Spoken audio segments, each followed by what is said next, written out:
सो ये जो ये जो एपिसोड था, इसमें पार्वती जी शिव जी से पूछती हैं कि जो आम आदमी है, साधु संतों की बात मैं नहीं कर रही, उनको तो बहुत, और जिस टाइम पे ये शिव पुराण की बातें हैं, सतयुग की, घोर तप करते थे और युगों युगों के तप के बाद परमात्मा दर्शन देते थे और पूछते थे क्या चाहिए। बट ये कलयुग की बात कर रहे हैं, और पार्वती जी कहते हैं कि कलयुग में जो आम इंसान आपको कैसे प्राप्त कर सकते हैं। तो शिव जी महाराज का जो उसमें जवाब था कि अगर श्रद्धा और विश्वास ना हो तो आप मुझे प्राप्त नहीं कर सकते। आप कितनी भी पूजा पाठ भक्ति कर लें, पर अगर मुझ में विश्वास नहीं है, मुझ में प्यार नहीं है, तो आपको किसी भी प्रकार की प्राप्ति नहीं हो सकती। वो केवल एक पूजन रह जाएगा, कर्म कांड रह जाएगा।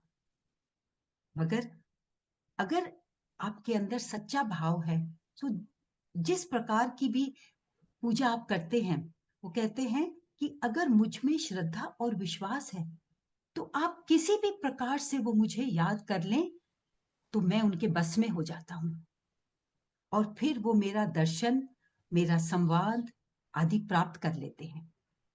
तो इससे क्या समझ आता है कि कोई ज्यादा एक्सट्रीम पाठ पूजा आपको करने की जरूरत नहीं, व्रत वगैरह तो बिल्कुल गुरुजी ने कभी नहीं बताया। और शिव पुराण में भी इसी इसी अध्याय में लिखा है कि ये अपने शरीर को सुखा लेने से परमात्मा की प्राप्ति नहीं होती, बहुत यज्ञ वगैरह कर लेने से प्रभु की प्राप्ति नहीं होती। Here he is talking about कि जो हम जैसे आम इंसान हैं, वो कैसे शिव जी को प्राप्त कर सकते हैं।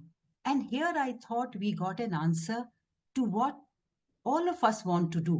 नई संगत हमेशा पूछती है कि हम क्या करें। और आगे ये भी शिव जी महाराज कहते हैं कि जो अपने सांसारिक धर्म और रिस्पॉन्सिबिलिटीज में लगा रहता है, जो शब्द उन्होंने इस्तेमाल किया वो था वर्ण वर्ण श्रमी पुरुष।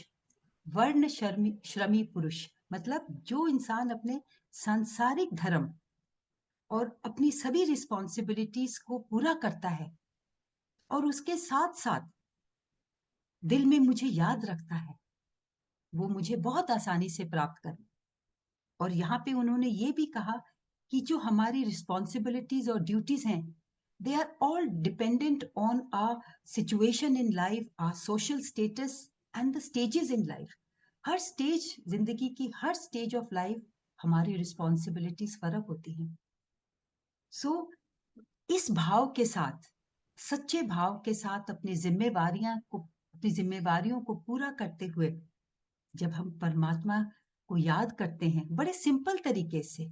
और उस अध्याय में तो उन्होंने कहा है कि अ, केवल जो पंचाक्षर मंत्र है ओम नमः शिवाय का, अगर केवल आप ओम नमः शिवाय का ही जाप कर लें, कहीं भी कर लें, किसी कितने भी कर लें, अपने दिल में कर लें, तो उसे मेरी कृपा का प्रसाद मिलता है। ये मेरी निश्चित आज्ञा है। ये शब्द हैं जो शिव पुराण में लिखे हैं। और उसमें आगे ये लिखा है कि जो ऐसे इंसान हैं जो अपने कर्म और अपनी रिस्पॉन्सिबिलिटी सच्चे भाव से करते हैं, और उसके साथ साथ मुझे हमेशा याद रखते हैं, और मेरी तरफ उनकी भक्ति है, मेरा तरफ प्यार है, ऐसे पुरुष स्वयं ही अपनी आत्मा का उद्धार कर लेते हैं। सो जिसे हम कह सकते हैं कि हमारी जो स्पिरिचुअल जर्नी है, the spiritual journey is very different from religion. By spiritual progress does not mean कि हमने कितनी कितने पाठ किए, बट हम अपनी कैसे अपने आप को साफ करते चले जा रहे हैं आगे। और सफाई का क्या मतलब है, जो गुरुजी कहते थे नो ABC। किसी को क्रिटिसाइज मत करिए, किसी को ब्लेम मत करिए, किसी को एक्यूज मत करिए, सिर्फ सच सच का मार्ग लो, हमेशा सत्य बोलो, चोरी से दूर रहो, और जितना दूसरों की सहायता कर सकते हो उनकी सहायता करो। सो जब मैं ये अध्याय पढ़ रही थी और सुन भी रही थी, तो मुझे लगा कि हमें गुरु जी को प्राप्त करने के लिए, शिव जी महाराज को प्राप्त करने के लिए क्या करना है?